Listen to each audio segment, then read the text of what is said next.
അത്യാവശ്യം ഫോളോവേഴ്സ് ഒക്കെയുള്ള ഇൻസ്റ്റഗ്രാം മോഡലുകളെ തേടി ദുബായിൽ നിന്നും ഇൻവിറ്റേഷനുകൾ എത്തിയിരുന്നു. അവിടെ ചെല്ലാനുള്ളത് ഉൾപ്പെടെയുള്ള ചിലവുകൾ ധനികരായ ദുബായ് പുരുഷന്മാർ വഹിക്കും.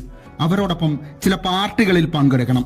പ്രതിഫലമായി ലഭിക്കുന്നത് $50,000, $60,000 അങ്ങനെ വലിയ തുകകളും. ഇൻസ്റ്റഗ്രാമിലെ എഡിറ്റ് ചെയ്ത ഫോട്ടോ എന്ന സമ്പത്തിനപ്പുറത്ത് പല മോഡലുകളും അത്ര ധനികരൊന്നും അല്ലാത്തതുകൊണ്ട് തന്നെ പലരും ഈ ഓഫറുകൾ സ്വീകരിച്ച് ദുബായിലെത്തിയിരുന്നു. അവരെ കൊണ്ട് ധനികരായ പുരുഷന്മാർ പല എഗ്രിമെന്റുകളും ഒപ്പിടിവെച്ചു. ലൈംഗികമായ ഉദ്ദേശങ്ങൾക്കപ്പുറം ഇവരുടെ പല ഫെറ്റിഷുകൾക്കും ഈ മോഡലുകൾ വഴങ്ങിക്കൊടുത്തു. എൻഡ് ഓഫ് ദി ഡേ $50,000 കിട്ടുമല്ലോ. ഇവരിൽ പലരെയും റിച്ച് മെൻ ഒരു ടോയ്ലറ്റ് ആയിട്ട് കണ്ടു എന്ന് പറഞ്ഞാൽ തെറ്റില്ല. അവരുടെ വിചിത്ര ലൈംഗിക മോഹങ്ങളിൽ ചിലത് മോഡലുകളുടെ വായിൽ മലവിസർജനം നടത്തുക, ശരീരത്തിലും വായിലും മൂത്രമൊഴിക്കുക, ചില കേസുകളിൽ അണ്ടർ ഏജ്ഡ് ആയിട്ടുള്ള ആൺകുട്ടികളോട് ബന്ധപ്പെടുക പോലും ഉണ്ടായി എന്നും പറയപ്പെടുന്നു.